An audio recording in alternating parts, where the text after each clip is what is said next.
Thank you all for joining us today. I hope this is going to be an enlightening conversation that we can all get into and then also continue with. I'm Gerry Salole. I'm basically your traffic cop for this afternoon.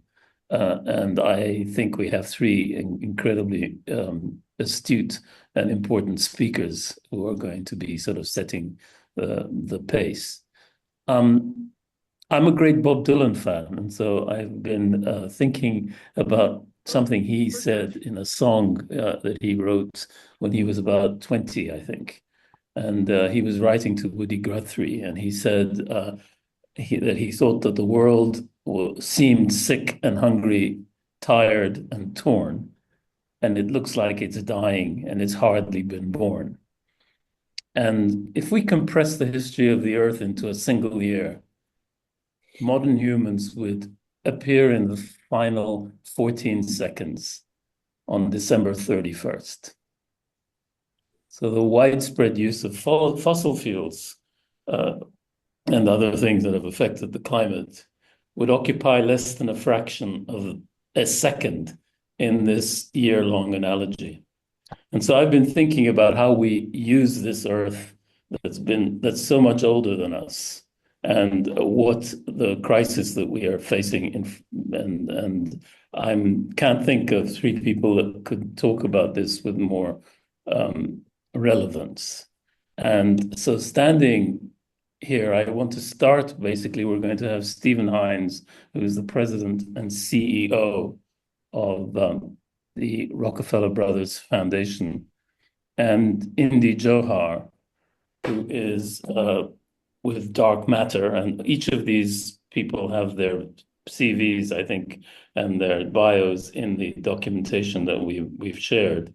And third, we will have Birgitte Bischoff, who will be talking, who is the head of the European region of the International Federation of Red Cross. And the three of them will be having a conversation, but I will start with Stephen.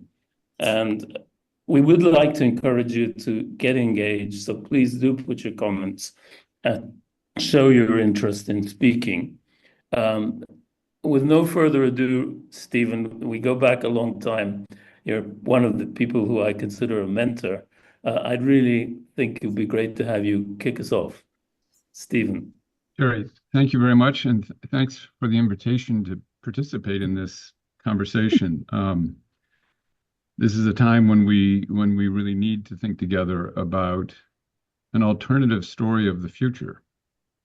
I think that was a failure in the recent U.S. elections, was that there wasn't a compelling, positive, alternative story of the future that was presented to the American voters.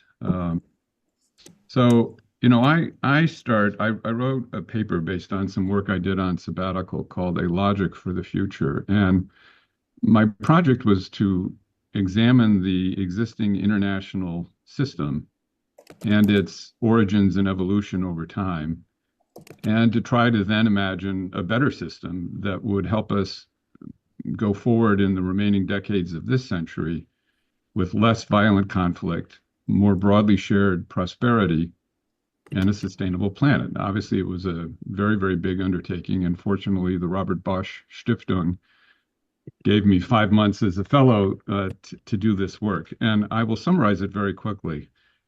It's pretty obvious that we are living in a period of extraordinary turbulence. The wars, the climate crisis, the largest mass migration of humans in human history, the largest period of biodiversity loss in history, et cetera, et cetera, et cetera. The turbulence is all around us. It's every day. It's everywhere. But what distinguishes this period of turbulence from the turbulence that we've seen throughout history is the confluence of these forces: social, economic, environmental, geopolitical, and political, and the way they intersect with each other and amplify the turbulence. And most importantly, that we are facing three potentially existential threats simultaneously. First and foremost, the climate crisis, obviously. But second, a new nuclear arms race.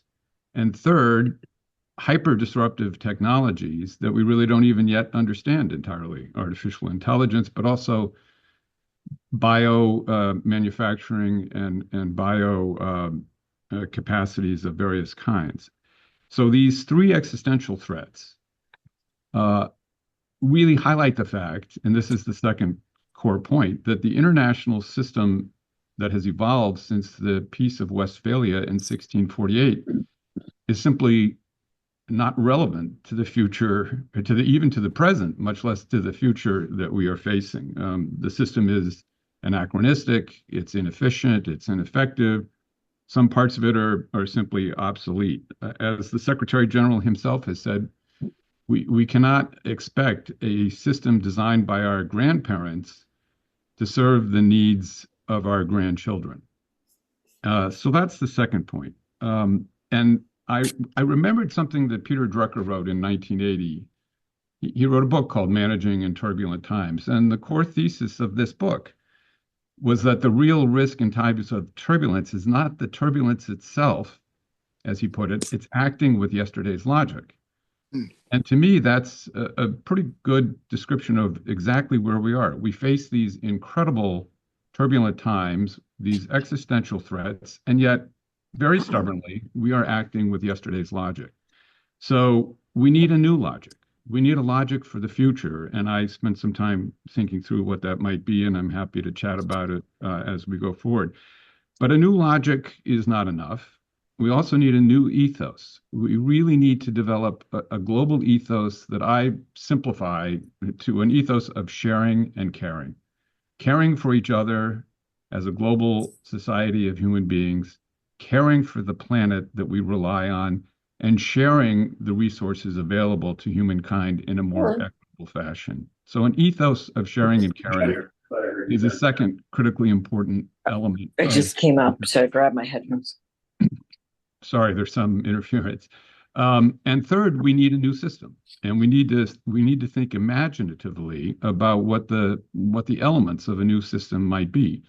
Not to throw the UN out. The UN is obviously critical, but we know how flawed the UN is, and we also know how difficult it is to change the UN. So we have to do a lot of other things to kind of supplement the UN and to do what the UN is incapable of doing, while we also work on trying to reform the UN itself. And I want to point out that I think a moment of some import was the Summit of the Future that was held in New York in conjunction with the General Assembly this year, and the Pact for the Future that was adopted as a consensus document, despite a last-minute effort by Russia and some other spoilers to derail the entire process.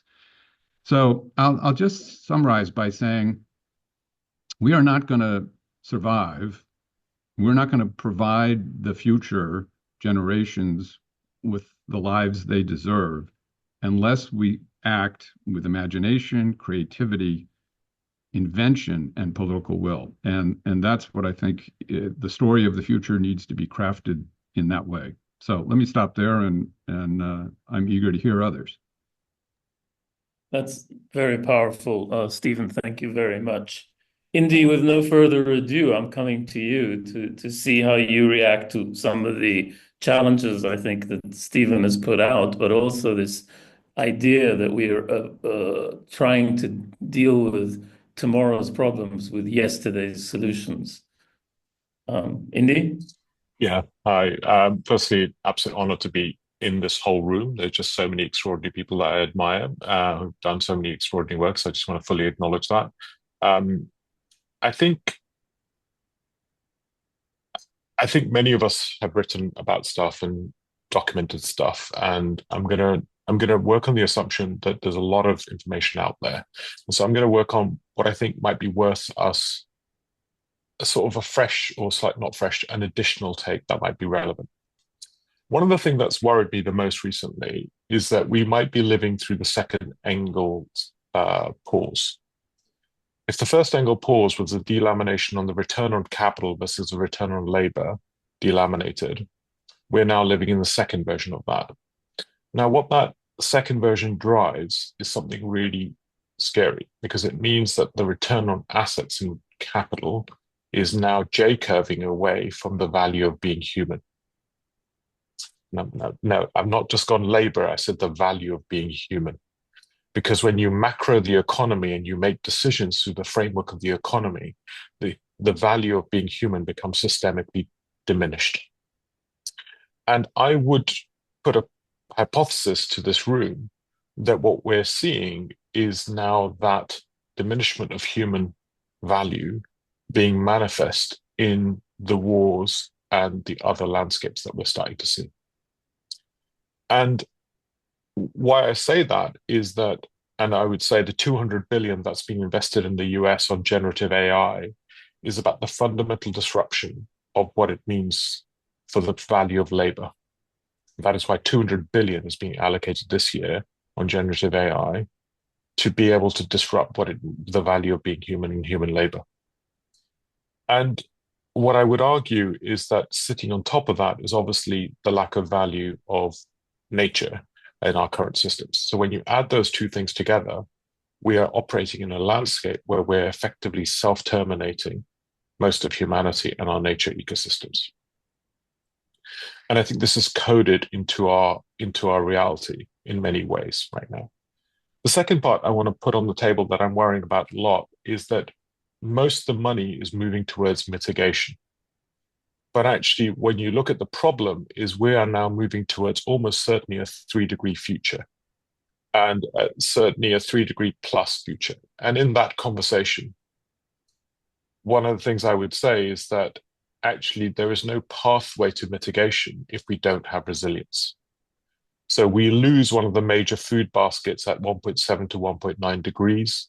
With that loss of a food basket will almost certainly systemically build social instability and will almost lead us to war, which is, remember, not accounted for in our accounting budgets at all, way in advance of actually us getting to any of the mitigation technologies that we're talking about.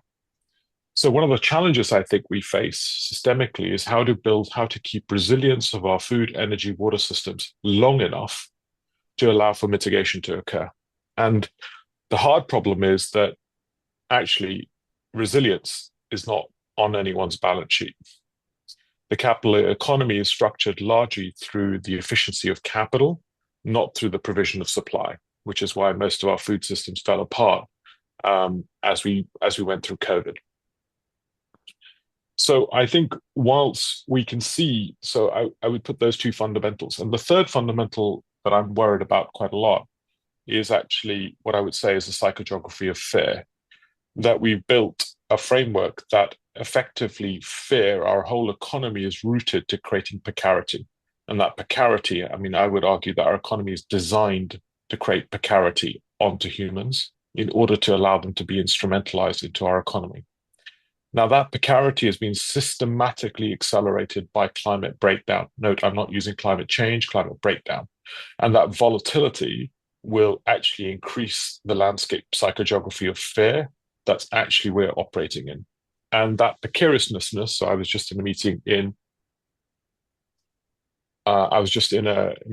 Camden. 40% of Camden citizens, which is a borough in London Borough, one of the richest boroughs actually, are living in poverty, 40%.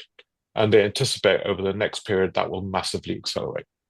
So when you start to put these factors together, what I think is psychogeography of fear, the devaluation of what it means to be human, actually no economy of resilience, we start to see some of the structural challenges that I think we have to start to really hard go at.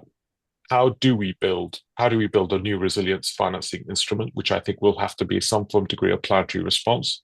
We have to reimagine and rebuild what it means to be a human economy. What is the human economy of the 21st century? And remember, every industrial revolution was precursored by actually a human revolution. And those two things are fundamentally linked. And recognizing all of that sits on a foundational transformation of our kernels of civilization. Energy, food, water, mineral systems are all function of hydrocarbon energies. Our food systems is a function of ammonia. Ammonia is a function of Fibber-Bush process. and that's how we get our nitrogen fertilizer. It's all driven by ammonia, and we're dependent on that currently. And that all that ammonia is largely a function of oil, gas, and byproducts. So we're locked into a hydrocarbon economy at our food systems level. Most of our mineral infrastructure is still locked into actually a mineral mining infrastructure, sort of non-renewable energy sources because of the density of energy requirements. And if you keep going up, all our nutrition systems, controlled environment nutrition systems require vast amounts of energy that we're not able to build yet. So we're facing a structural stack transformation of our infrastructure for civilization. And I think one of the challenges that we face is that our innovation theories are still rooted in 19th century product and services. We herald an interesting product, we herald an interesting service, when what we're talking about is cascading markets of demand are going to be required to shift different aspects of that economy at sequentially at unprecedented rates to be able to move that. And I think that requires new types of behavior, new types of language, new types of taxonomy, new forms of capital allocation models that are able to start to think systemically across that level. So whilst I lay out this landscape, I also think at the other side, I sit with two things.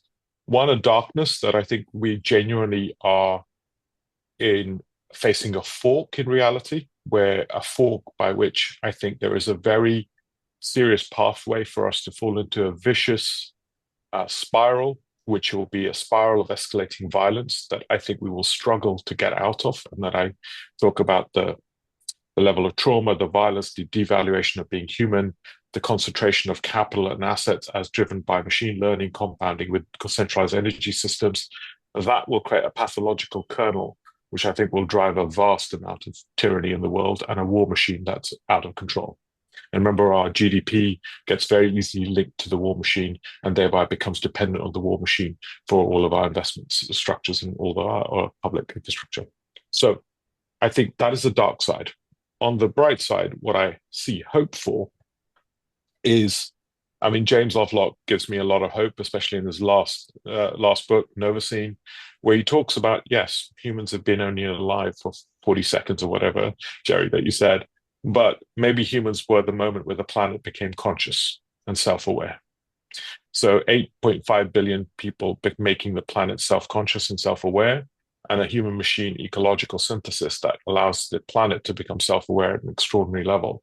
That is now a unique moment that has taken hundreds of millions of years of stored solar energy to be released into creating, making the planet self-conscious.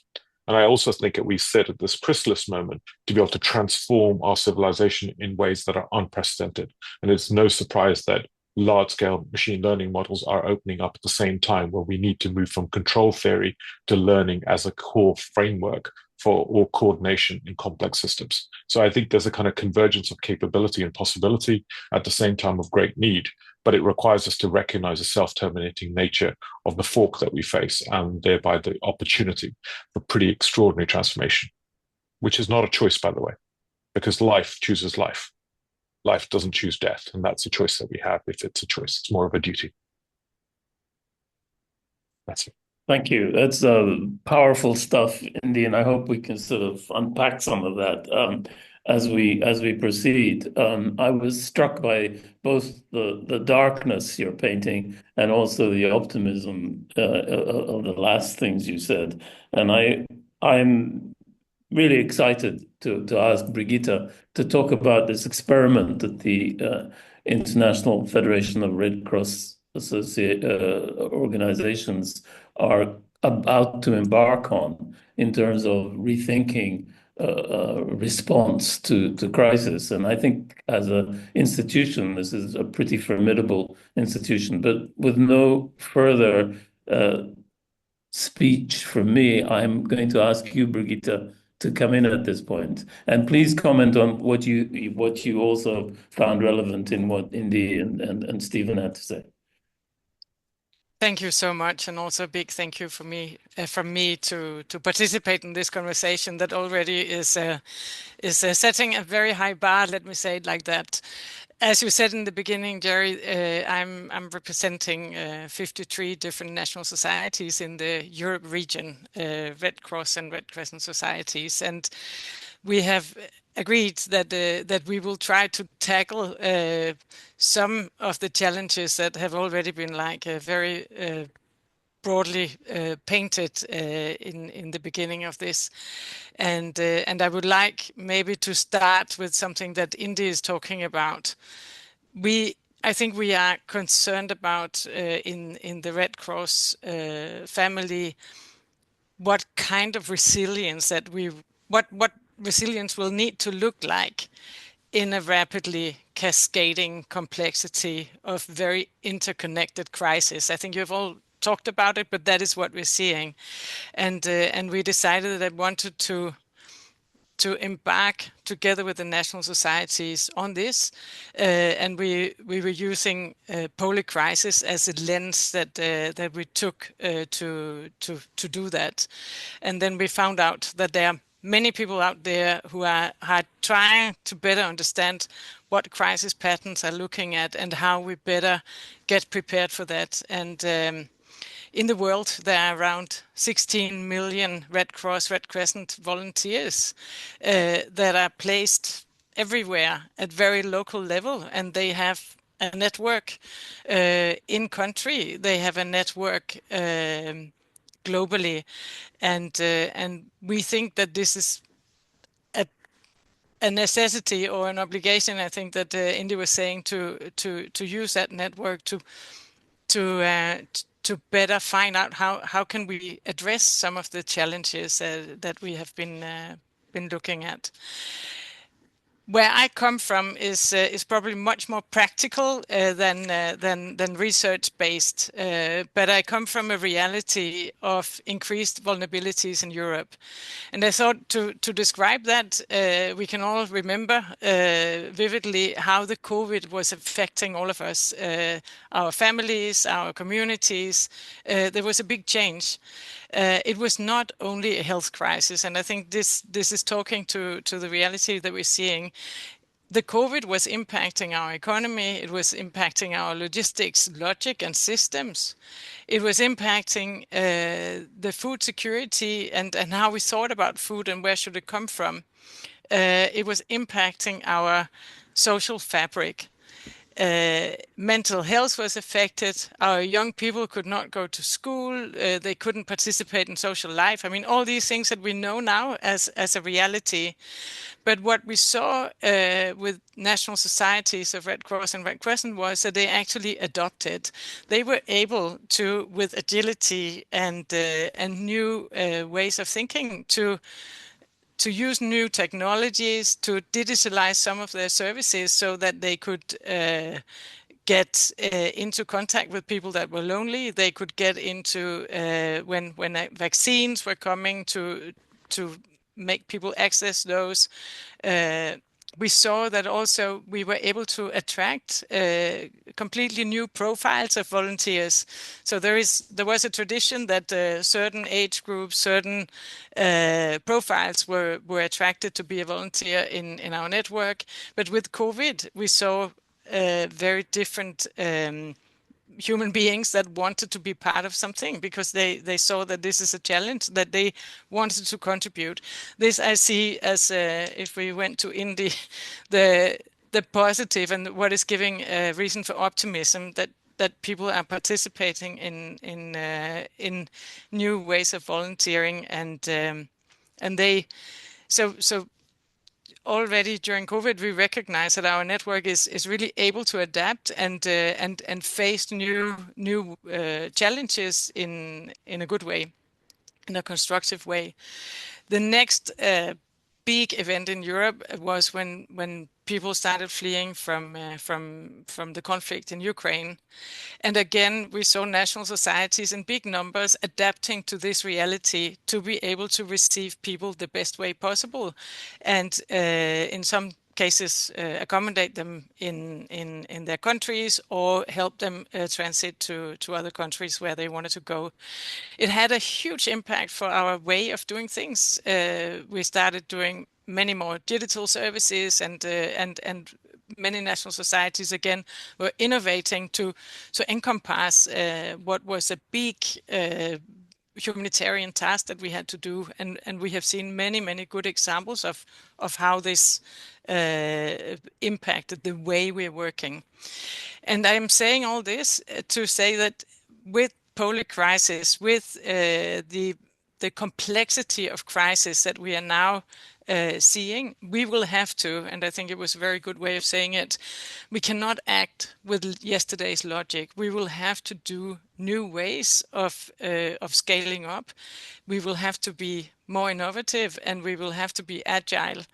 And I think really importantly, and also recognizing all of you sitting in this room, we need new partners. We need to partner up with academics, with scientists, with social experts and foundations to be able to tackle what we are now seeing as much more complex. There is no one solution to all, but we need to find out how we as a Red Cross network act in this new reality.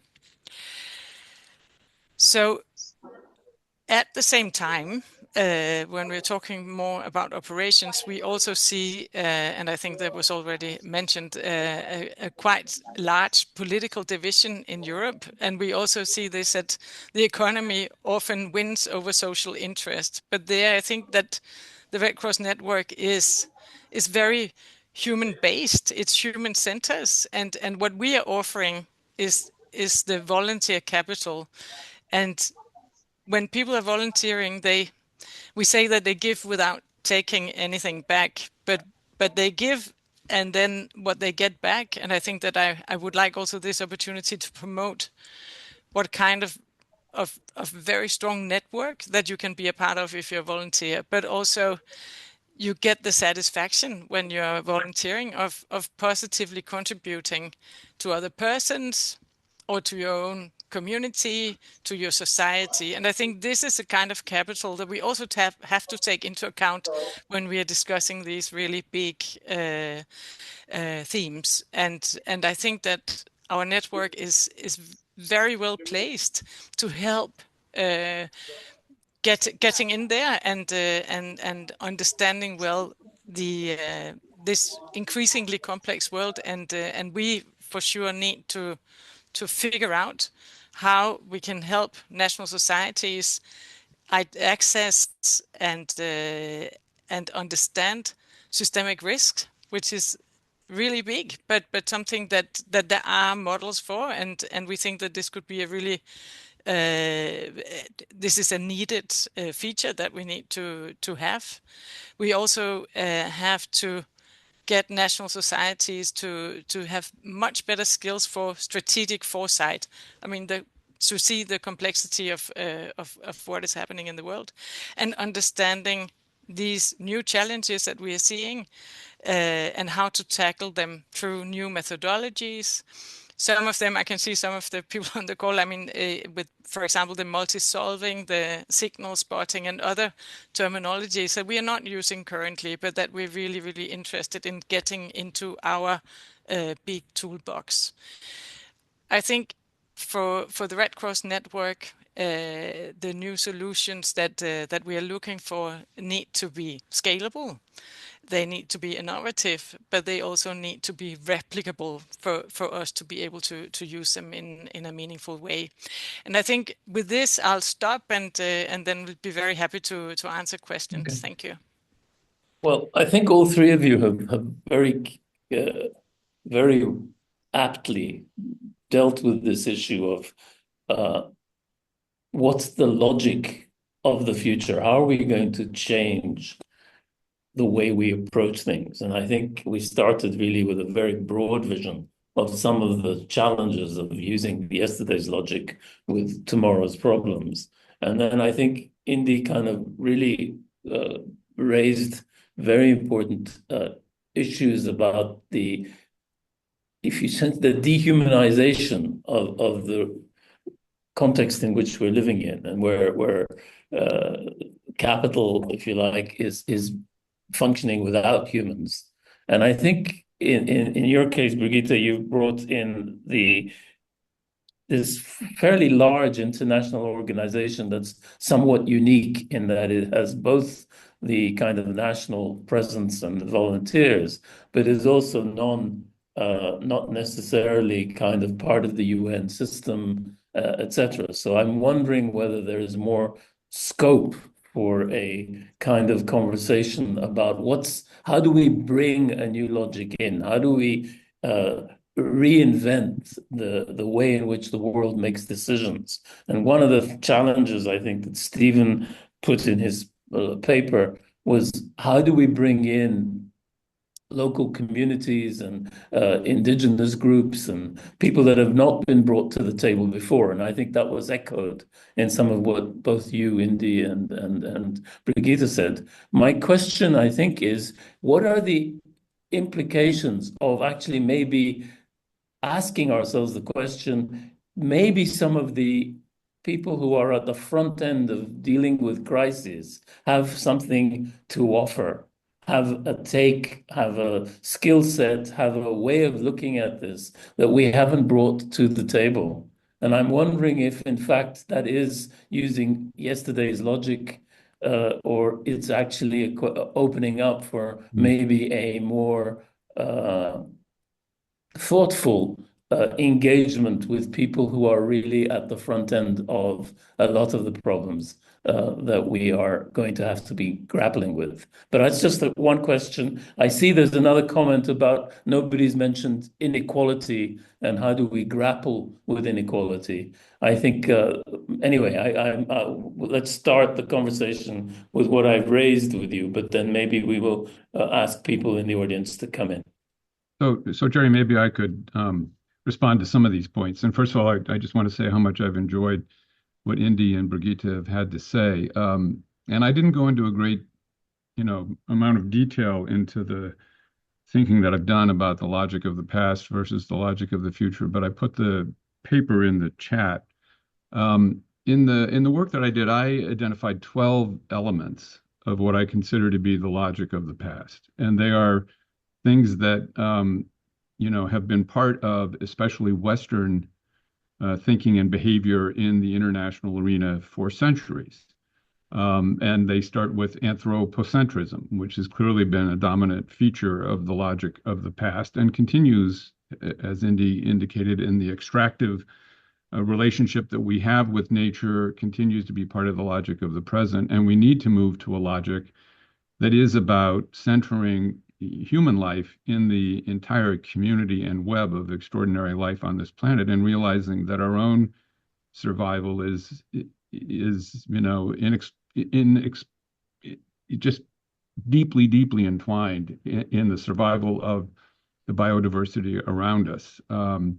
So that's a key element of the logic of the past versus the logic of the future. Another, and gets to your question about inequality, a core element of the logic of the past, especially in the last several decades, 40 years probably or so, since the late 1970s, has been the neoliberal economic paradigm. And I think this gets to a lot of what Indy also had to say. The neoliberal paradigm, which has taken over Western economics, basically, and international economics through the Bretton Woods institutions and the World Trade Organization, basically says profit is the goal. We measure progress by GDP alone. We minimize the role of the state in managing economic affairs on behalf of people and planet. And greed is good, essentially. And we need to move away from the logic of neoliberalism to the logic of planetary and human well-being, which others have also struck those notes. And that will be a major shift. But the shift is underway, and we see it in communities around the world working on well-being economics, well-being budgeting, well-being public policy even. And to your other point, and I'll stop here, I could go on for a long time, about what's happening with frontline communities, indigenous communities. I think a very interesting element of not only the logic of the future, but the international system of the future is the path-breaking work that is being done on the rights of nature and the rights of future generations as a form of jurisprudence, to use the legal system to recognize the importance of non-human life and to recognize the importance of the generations that will succeed us, both of humans and non-humans. And, it's interesting that it was in Ecuador that the first codification of the rights of nature was included in a national constitution. And it was indigenous leaders in Ecuador that brought the first case on behalf of the Vilcabamba River, and the court found for the river. So this is using indigenous, creativity, ingenuity, and age-old belief systems and an age-old reliance and respectful relationship with nature to develop the logic of the future and the systems of the future. So these are all, examples of the kinds of things that we need to incorporate into both the new logic and the new ethos and the new system.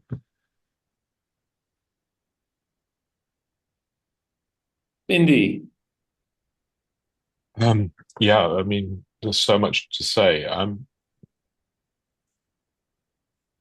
I think one of the things I'm sort of, if you have a huge amount of wealth right now, that wealth is largely a function of extractionism and externalization. And that wealth could have only been accumulated through extractionism and externalization. And that extractionism externalization is actually the thing that is self-terminating us. And why I say this is that I would argue that our economy systemically is in degrowth already. It combines goods, social, environmental goods, and produces less value than the primary goods that it consumes. That's currently where our economy is. I think the kind of stats where 68% or 68% of the S&P 100, if you price social environmental goods, actually is non-viable. And the reason why I want to say this is when we talk about equality and redistribution, I want to talk about equality and distribution of what? Because if we're talking about equality and distribution of the current economy, or are we talking about equality and distribution of the next theory of value?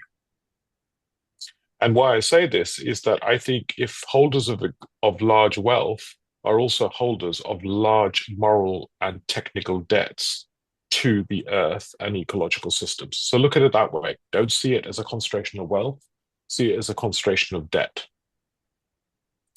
And because I think if we only talk about redistribution of this wealth, what we're going to miss out the point on is that debt is that money is actually a moral debt and a technical, social, ecological debt. And we're going to redistribute the debt. And why I'm saying this is that I think the theory of value is fundamentally different when you start to really look at this problem. I'm sure most people here are vegan or quasi-vegan, but if you were to sort of take a slice of beef, it costs $5 right now. If you were to price it fully, social environmental costs, it's $28. If my shirt, which is 45 pounds, if you're to price it socially and environmentally, it's between 250 to 450 pounds. It's a 5 to 10x variable on our current costs. 10x, 500% to 1,000% variable, right? Which means that most of the things that we have affordability on are actually non-viable in our current economy. And I just want to state that because I think it's really important for us to think we're not redistributing the current economy. It's non-viable. What we have to talk about is what does the next economy look like and how does it work systemically justly? And what is our pathway of transition in the place of volatility as we move through, and what is justice in that transition? So I'm not ignoring justice. I think there is a justice component in that transition that we have to deal with it. But I just want us to be careful that we're not redistributing, we're not just focused on the redistribution of the present, but actually in the redistribution of what is the future value. And what you start to see is that, our current system, for example, soil is not on the balance sheet of any farm, right? So urban trees are not priced in the balance sheet of any environment in terms of urban cities or any of these things. So what you find is that these problem spaces we are not valuing the things that have value. And what we're pricing currently is priced to externalize and extract. So I'm just saying all this stuff because I think that there's a sort of really interesting question. And then where am I seeing horizons? Yeah, like exactly as Stephen was saying. We're working in places like Halifax where, there's a whole piece of work going on around making land self-sovereign, moving land out of the theory of property.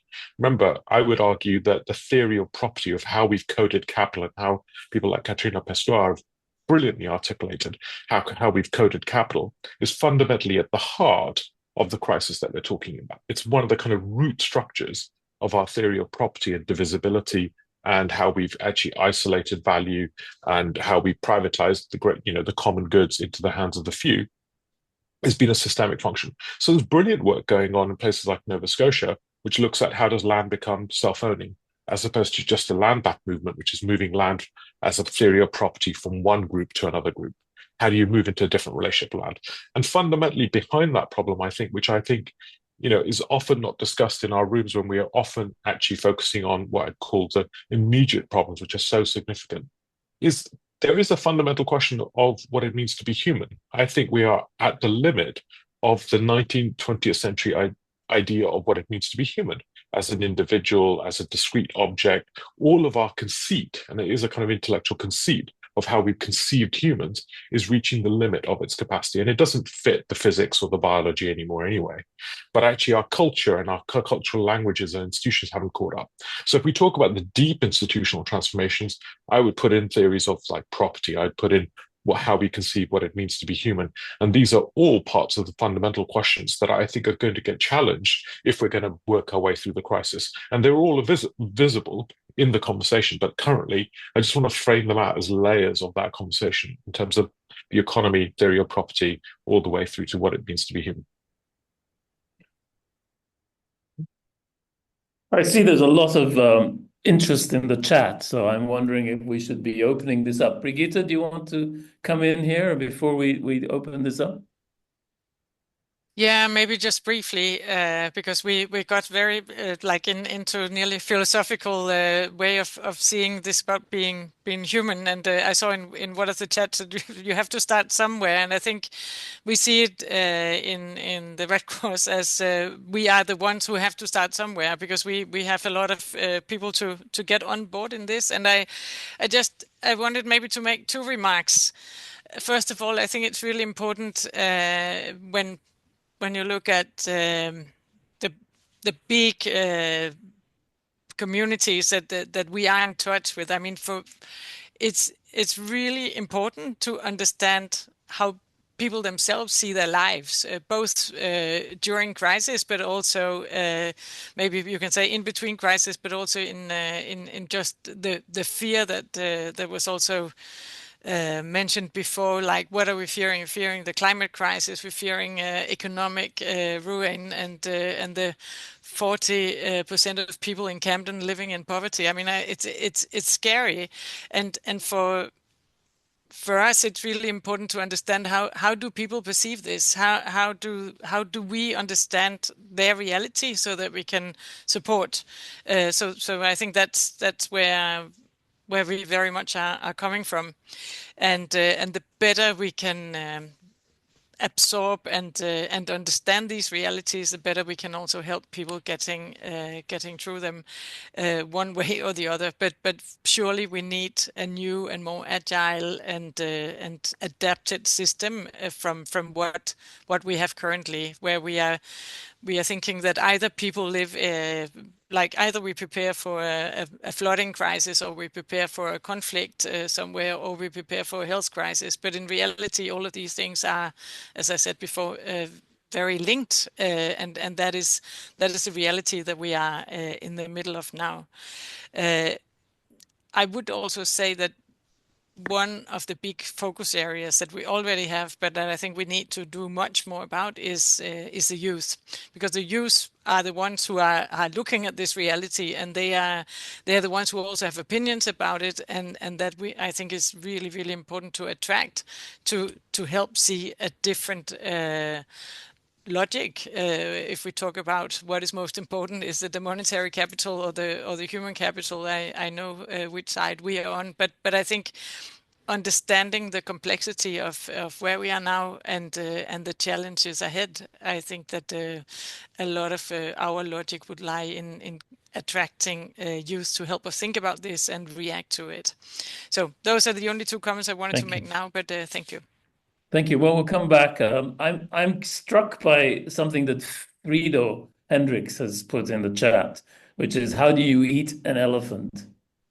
One bite at a time. I wonder, Frido, if you want to speak about this, because you're clearly saying, and I think this is a conversation, do we do things, do we grapple with things one at a time, or do we have to actually find the mental agility to deal with multi-complicated things at the same time, because we need to understand how to move. But Frido?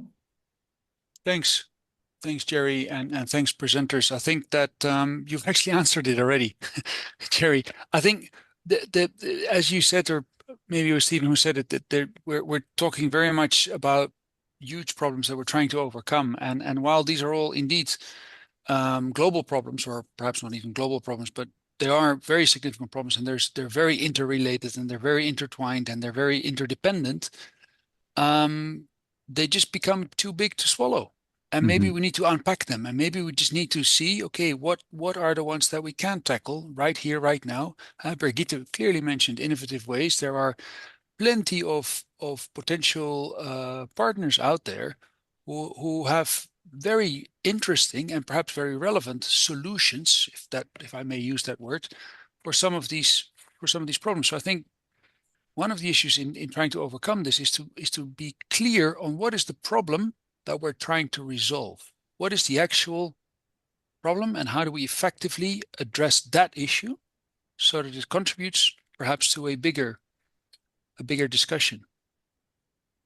Yeah, Gerry, if I might. Yes, please. I really appreciate Frido's thoughts here, and kind of combining his thoughts and your question.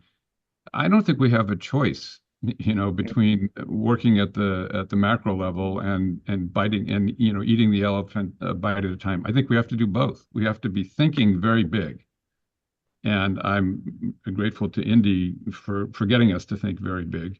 And at the same time, we have to be very practical. We have to do things today that are consistent with a bigger vision and a better story of the future. But we gotta do work today, and that's a challenge to manage those two things simultaneously. But it's just not a choice.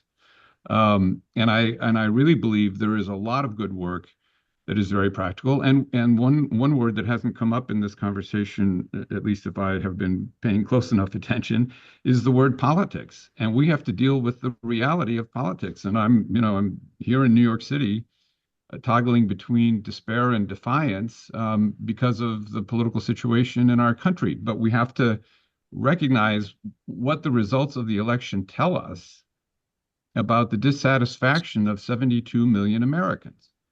And it's not only dissatisfaction with our country, it's dissatisfaction with a lot of the global issues we're talking about, and the fear that they have been encouraged to adopt, and the manipulation of that fear to blame the other, et cetera. And so we need to think about politics and political systems, and we need to be very, very practical and do things now, while we're also thinking very big and very philosophically about a new global ethos and a new way of thinking about the future of the value of life and all the kinds of things that have come up in this conversation. Thank you for that. Very, very important. Indy, I see your hand is up. You're raring to go. No, I really appreciate that sort of dialogue that Frido you set up with Stephen, and I suppose I wanted to come in on that. I sometimes worry that we've got stuck in a product replacement strategy. Like, I often get into rooms and people go, I'm going to replace this chocolate bar with an ethical chocolate bar, and I've done something good. I'm going to replace this kind of burger with another meat-free burger, and I've done something good. My worry is that's not how it's being played on, let's say, I don't think there's another side, because that creates its own budget. There's other strategies which are operating in completely different ways. So I want to put this conjecture down to you. 200 billion invested into generative AI. Off the back of that, investment into micronuclear, because micronuclear is the energy required for generative AI. That reduces the cost of energy to near zero, transforms the mineral mining capacity and autonomous mineral mining in terms of deep sea mining, but also space mining. It changes the unit cost of energy for desalination plants, drives nutrition prices down because actually vertical farming and nutritious farming, controlled environment farming is one-to-one correlated with energy costs. That is a cascading markets theory of transformation of society at the core fundamental level. And that is the strategy that I would argue that Eric Schmidt is deploying in terms of thinking about how to do structural transformations. He's saying, look, if you transform labor, you transform energy, you drive labor to transform energy, energy thereby transforms your mineral economy, and this creates a whole new capacity at a kernel level.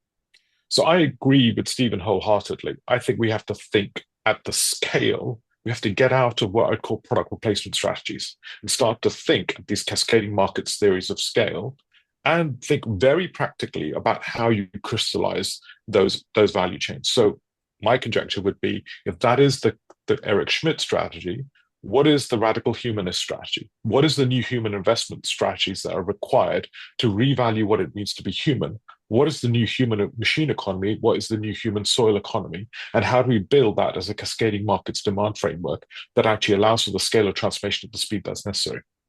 So I do think we have to think big, and I do think we have to think at the practical, but I also think we need new strategies for orchestration. And the final point I'd say is that, and I think, this is why IFRC and all these are so important, that it's very clear to me that if we do not find a new planetary scale resilience financing capability, we are going to fall away into war and violence that is unprecedented. In that context, I think one of the big compacts that's going to have to come around is, I would argue, that instead of just saying 2.5% of spend has to be on your defense, which is current NATO mandate, I think 10% of that should be on resilience financing as a foundational security of energy, food, water systems for every society. And I think off the back of that, we should be talking about how we build a planetary capability for resilience financing as a means to give us the time to do the mitigation strategy. So I think we're going to need big monetary scale moves, and I think they're going to open up in very particular landscapes. So we're going to have to be smart about that. And we're going to have to open up all these cascading markets of demand that move out of what I'd call classic entrepreneurship strategy, which is around product and services or market spaces or ecosystems, into cascading markets, which is, I think, what's possible and necessary at that landscape. So I just want to, I don't know, I just want to play into that space. I think we are going to have to do stuff at a different scale. So I hear both of you making the case that you have no choice. You do have to do things at two different levels. And more, you need to start beginning to essentially invent the infrastructure that's going to be needed when you're talking about finance. That's really and so the question might be, how do we persuade the politicians, we brought in politics, who are ambivalent, indifferent, unaware, in denial about some of the real basics here, and what do we do about that? But I see that there's really a very healthy set of questions. So I'd like to maybe go to somebody else on the floor, but can we have a very quick, Louis, why don't you come in at this point? And thanks for your comments. Yes, thank you so very much. I find it very, very inspiring to be around here. I'm so grateful that I was able to make it last minute in. I'd like to come forward with one question in resonance to all that we heard so far, which I found, as I said, very inspiring.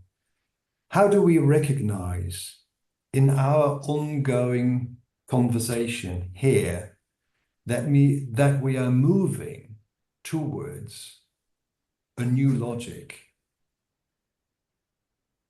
And that question comes in resonance to a lot of language, which I'd like to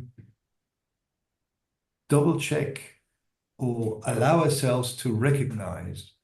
Do where in our language that we use to describe or to make sense out of what we are making is part of that old, so-called old logic remanifesting itself. And what of that allows us to recognize in the present that potential for a future that we so very much desire. I leave it here, and probably we have a chance to play around with that a bit. I saw Indy already nodding a lot. I mean, I'll just jump in for Louis. I totally appreciate that. And I think the thing I'm constantly correcting myself from is othering. I constantly am sort of going, oh, it's the other side. And there is no other side. It's just all us, right? Like we're all implicit in this and we're all complicit in these futures. So there's something really interesting how rooted the theory of othering is in even us as trying to be the pathways. And I wonder and I constantly have to self-correct myself to not to other the conversation, not to do that. Because I think as soon as we do that, we create the other, and thereby we create our own enemies, and thereby they become our enemies, and we get up into this kind of vicious kind of, I think, stalemate situation. And I really appreciate what you're saying there, Louis, because you could probably hear me self-correcting earlier. And that was the trap I'm trying to avoid. Yet so much of our discourse is rooted through activism into creating the person that's bad, and thereby the person that we need to oppose, as opposed to actually creating a different logic in that. So that's just one contribution. I'm sure other people will have lots more. Yeah. Erica, I don't know if you want to ask your question to the group. Sure. Hi, Gerry. Hello, everybody. Hi. Thanks for having us all here. So yes, it's really it's actually a three-part question, but I'll just ask the two parts. The third part could come later if we have time. So Stephen, I'm going to start with you. You and Birgitte both referenced the need to develop our capacity to think about the future. And one thing we know from wicked problem theory is that the decisions we make in the near term, which will have huge long tail consequences, we have a cognitive bias that means we tend to discount how irrational we will be in the future. And so I'm curious to know, Stephen, from where you sit, where do you think that near-term decision-making is being done well, that accounts for future consequences? And for Birgitte, I'm curious to know how a better practice of foresight would influence what it looks like to do the work on the ground that you and the many, many volunteers in your network do.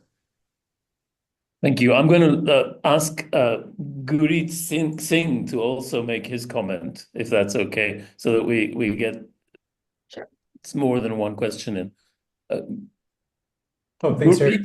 It's somewhat related to some of the questions and comments already coming up. And I'm using my words loosely a little bit here, but the question really is just the limits of the human mind and just getting the polycrisis understood and plans developed and ultimately to guide action.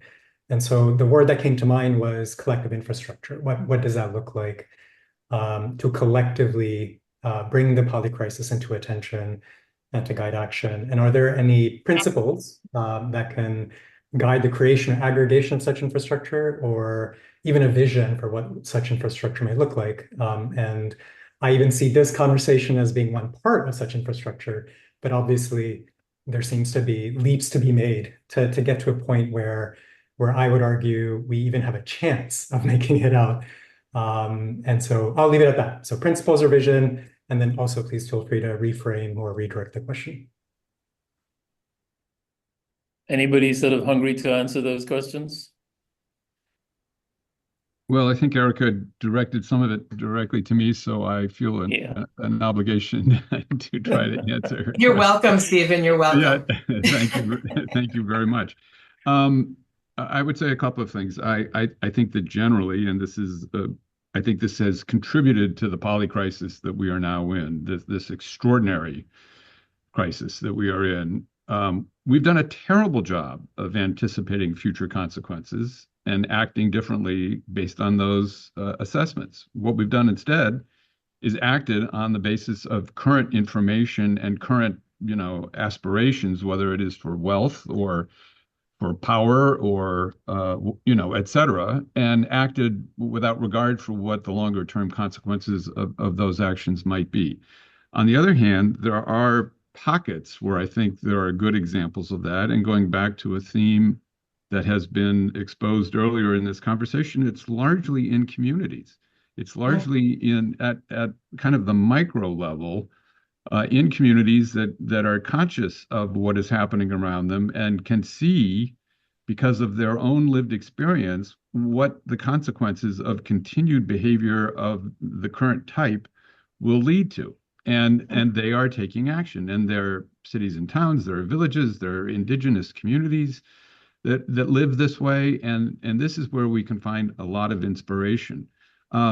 At the more national or global level, there's some good experiments in places, and I think it was Indy that talked about Nova Scotia, which I agree is really interesting. Prime Minister Ardern, when she was in office in New Zealand, was doing some very interesting work on kind of a well-being budget for New Zealand, which I think was really looking forward and thinking about the consequences of current expenditures of government funds. And we might say, flawed and insufficient as it is, that over time, the UNFCCC process has, been an example of trying to get the global community to look at the future consequences of our current behavior for the very viability of the planet. And, we're not there yet, but it has changed the discourse in some important ways. And I think also the Sustainable Development Goals, these are efforts in that regard, but they are, they're early attempts, they're insufficient, they're flawed. They don't have the breadth of imagination and the breadth of invention and political will that is really required to get us through this period of turbulence and polycrisis.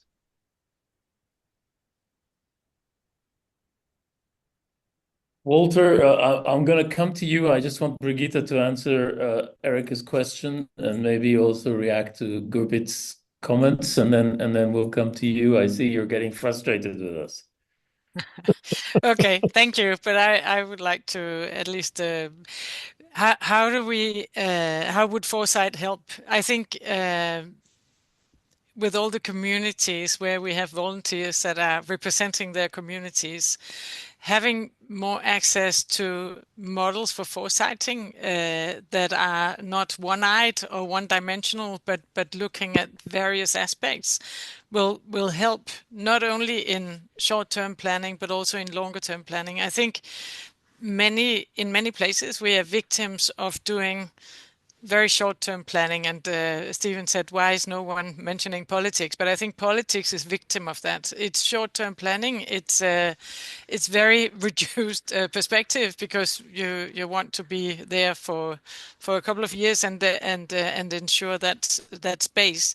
Where I think that what we're up against now is very much for the long-term planning, and we need new ways of looking at that long-term planning, because everything around us is changing so dramatically. The complexity of what we're seeing of compounded crisis is we simply need something new. So having support to do that foresight and to strategize for how, in my case, we are thinking about how national societies can be the best versions of themselves in communities, in countries, and also globally, if we set the bar really high. How can we help communities prepare well for what is out there? How can we help them have a stronger role and a stronger voice in that? And how can we help them also prepare governments for what is coming? I mean, if we look at Europe and see how heat crisis is coming again and again, worse every time, and killing people like quite dramatically. I mean, the the level of, or the number of people that are dying each time we have a big heat crisis is quite dramatic, but we don't really talk about it. It's nothing that is out there, and we read it in like online and in the papers that maybe there was an over death in these months in July and August. But what do we actually do about it? I mean, we need at very practical levels to prepare people for a different future, and we also need to recognize what that means for our infrastructure, what it means for the way that we are dealing with each other during a heat crisis. So there are many social, economic, practical infrastructure challenges around this. But if we start foresighting around it and seeing the complexity of what has already hit us, and we get the governments in to see this, I think that's where some of this will really be helping us. So it is to connect communities to the national, to the global level, and act on what we're doing. So I think, yeah, I'll stop there. I want to come to Elizabeth Sawin, and then I will go to, as I said, I will go maybe to Lauren, and then we will end up with Walter, if that's okay. Elizabeth? Yeah, well, I had some questions in the chat, but they feel like they were hours ago. My question that I'm sitting with right now is thinking about Indy's vision of a global resilience fund. And I'm wondering what we think the design principles of a fund like that would be. To me, if that they would need to embody a different worldview than the competing set of cascading loops that Indy's describing. I think they might be more bottom up. I think they would be focused on solidarity amongst people and with people in nature. So I just invite anybody to, like, what would if we had that fund, what would the design conditions be? Yeah, I've often wondered why we don't talk more about reciprocity as being a driver than all the other things. I mean, that people actually have pretty good systems for regulating reciprocity between people. Even at the, in the family unit, who does the washing up, who does the cleaning? We've really developed this, but we don't actually bring it to play in when we talk about development and so on. So I'm struck by your question. Lauren? Can I request that Walter goes first since he's been waiting, and then I'll go after Walter? Okay. That's too Walter. kind. No pressure. I think Lauren, you should go first. I mean, you've had your hand up first. I'm just more of a speaker than a typer. There's a lot of really great typers in this group, though. Lots of great questions in the chat. Okay, so I'm new to this group. I work with a pooled fund called New Pluralists here in the US, when we're deeply focused on a cross-ideological heterodox group of funders that are really trying to take on issues of fracture, othering, polarization, and anti-democratic, anti-pluralistic culture. I've long been interested in the polycrisis, and what's striking me is a little bit how completely removed from the conversations that I'm in that these dialogues are. And that's really what I'm bringing here, is a question around what was discussed around dehumanization. And I think what I'm curious about and what I'm hearing is most of the grantees that we work with, when they're talking about dehumanization and threats for political violence, threats to minority rights, threats to, anyway, all the different ways that mostly we perceive what dehumanization means, none of the things that I just heard in terms of how we would think about the actual threats to humanity are coming on the radar and the analysis around dehumanization in general. And so we're working with tons of people that are focused on issues of polarization. Are we, and I guess my question more deeply here is, are we not focusing on what's truly creating a deep fracture around human identity and what matters now? Is the work around polarization something that's dancing on top of much of what we've heard? Where is it getting to the root? So I'd love to hear a little bit more about what do we mean by dehumanization, and what would help bring these conversations about people who deeply care about that into more concert with this conversation, because I feel like I'm having some cognitive dissonance, and I'm wondering if some folks can help, since I feel so frustrated about what's going on in the US and don't know how to marry it with some of what I'm hearing here. Thank you. Thank you. Walter, can you keep it short? Yes. Would that be 1 hour or 5? I cannot help Lauren with cognitive dissonance. I've got enough problems trying to make sense of Donald Trump and then the global political system that he comes about. But I think he also had a really important point. And then this goes back into the wider discussion that we have here. And Lauren, I'm not going to answer your question, but I'm trying to tiptoe around it, honest. And I think we have a whole bunch of systems that are actually classified as spontaneous social orders. We've got language, we've got culture, we have markets, we have a whole bunch of systems that we think are part of human design and we can control it, but we can't. We don't. We don't control markets, we don't control language, we don't control culture. We have ambitions of controlling other systems of spontaneous order, such as artificial intelligence, and I think we will fail at that as well, because these systems are just not part of, they're part of human design or part of human contrivance, but they're not part of social, of our control. We don't control them. So therefore, if these systems are part of the quagmire and the dungfest that we have at the moment, then I think we are doing the wrong thing. It's just looking back and trying to understand what those systems are, how they operate, how they function, how they are so robust. Because we know that some of those systems are outside our control anyway, and we know that quite a few of those systems need to be changed. Right. So the effort we have at the moment on trying to understand in the nth degree what is the root cause of the particular systems and why those systems are so wicked within that is kind of interesting. But at the end of the day, if you're not controlling them, understanding how those systems operate will not help us getting rid of them, because we can't control them in the first place. So therefore, I think the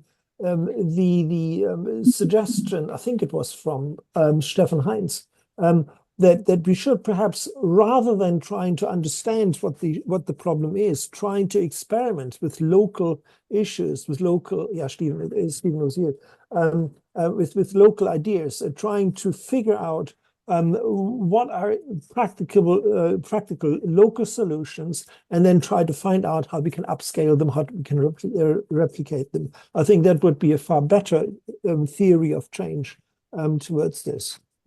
This is not to say that I really enjoy the analysis that we've just had. It's mind-bogglingly depressive.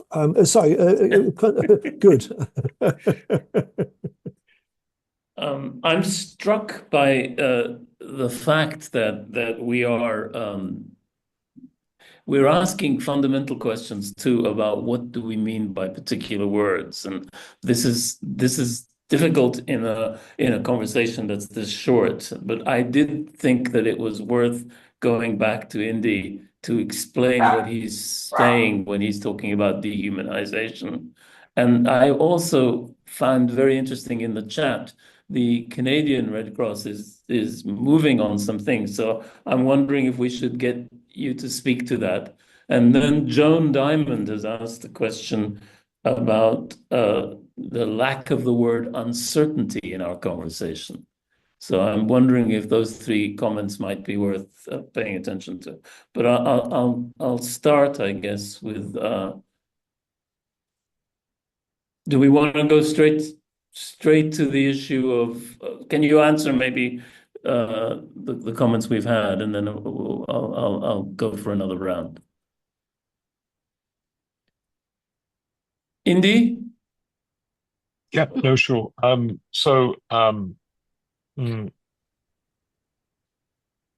think what I mean by what I'm trying to get to is that when the UK abolished slavery in 1833, right, it didn't abolish it because effectively, yes, there was a moral push by activists, no doubt about it. But it abolished it in 1833 because effectively the cost of holding a slave was too expensive, because it was the middle of the Engels pause. Okay? So, and I want to say that because I think we often narrate this stuff in a very particular way. And what I suppose I'm saying is that we are systemically in a moment where we're so systemically undermining the value of what it means to be human as a theory of labor, by the way. And labor, remember, is an idea of humans reduced as units of contribution, right? Humans used as units of basically labor theory is an extension of slavery, right? It's just an extension of slavery. It is basically, we're in a moment where the value of being human is diminishing in the system. And I know we all sit here together and we talk about human rights, but the reality is all of our human rights currently are subordinate to the economic frameworks that our countries govern GDP in, right? And we would like to say society is the superset in which effectively the economy is a subset. But actually, I would, if I was to look neutrally at the system, I would say the economy is the superset and society is the privilege that sits over the economic framework. And I'm being intentionally difficult about this. And why I'm saying that is when the value of being human becomes insidiously diminished, I think you see what you see in the homelessness in the middle of Rome or the homeless in San Francisco, because the value of human is diminished to the point of being non-real. And we're seeing that in the wars that we're starting to perpetuate and the violence that we're perpetuating around the world. And so this economic narrative is not just restricted to the economic narrative. It spills over into our theory of actually how we understand and value humans in society. And I think this is a really big crisis because at the same time, power is systemically consolidating. And I'm going to use generative AI again, I apologize to everyone, but all this capital is going to concentrate power for labor and actions. It will also concentrate energy, and it will also concentrate other things. And when you concentrate power and capital together, it becomes pathological by its very nature because it becomes both concentrated and separated and abstracted from reality. So on one hand, we're consolidating power. On the other hand, we're diminishing actually the value of being human.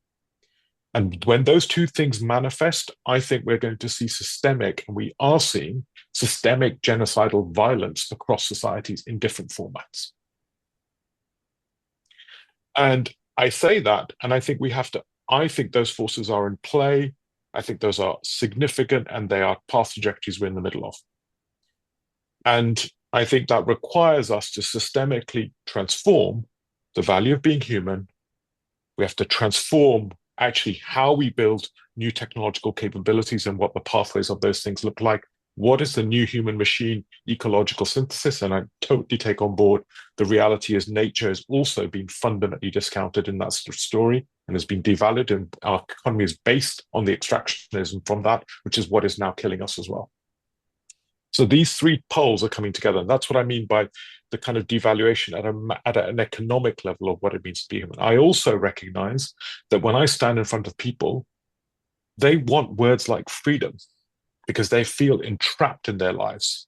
They don't give a shit about equality. What they care about is freedom because they're entrapped in their lives. And viscerally, this is the spell words that people find. They're entrapped and enslaved in their lives. And they have limited choices and freedoms. There's an illusion of choice in their lives. And I think the language of emancipation and new freedoms, but a freedom not of economic choice, but the freedom to be radically human, and a freedom of the freeing of not just humanity, but as Stephen was beautifully pointing out, the freeing of our nature-based systems, freeing of maybe even our technological systems. I think there's a different discourse and a political discourse that has to be rooted in this story, which isn't just based on the collectives, which is often where we fall into, but it's actually on the emancipation of humans to be radically more human, and to be emancipation of humans to be radically, to be able to actually be their fullness of their human in this new economy. So I think there is different politics to this, and I think that political question that Stephen narrated out, I think is a really important question. And how do we manifest that? I think is really vital. Sorry, Gerry. No, that's okay. I mean, really, indeed, the problem is we're getting into some really deep stuff here, and I'm conscious of the time factor. So we have 10 minutes to go. I'm going to rescind myself by saying I'm not going to be asking any more interventions from the floor. I apologize for that, because I do think we need to let our three speakers come back. And I just wanted to say whatever you want and whatever you think is relevant. And if you've seen some of the questions directed at you in the chat or comments to what you're saying, please address yourself to that. But I do think the three of you have kind of embarked us on a very difficult conversation. I will say it's difficult because the big challenge is, of course, how do you persuade the people who have their hands on power to actually begin to think along some of these lines? And one of the things that's in the chat is this cognitive dissonance and this silos, that there are different groups of people having very deep conversations, but aren't aware of this one and the other. And obviously there is a real challenge to how do you grow a movement? How do you keep people together on this, and how do you reach out to the people who need to be in the conversation that are an integral part of it but are not part of a conversation like this? And how do you explain to people that these conversations are not just us intellectually masturbating? It's really about trying to figure out what the next steps are. And it's not just, let's get some people together in a room and have deep conversations that are futile. It's about what's the next path. And this is why I think some of the experiment that the Red Cross is doing is hugely important, because it means that there are institutions with the groundedness that can actually begin to help us actually implement some of the things that we say need to be done. I've talked too much, so I'll shut up. Back to you. I think we start with Birgitte, and then we go to Indy, and then we'll end with Stephen. Is that okay? That's perfect. Thank you so much. And I'm sorry for the time problems, guys. I apologize if I've mishandled the chairing. I think you've been an excellent chair, Gerry. So thank you so much. I would like to just maybe highlight one thing around the Red Cross network, and that one of our 7 fundamental principles that I think we are not going to change, despite the way that the world is looking and the need for thinking new.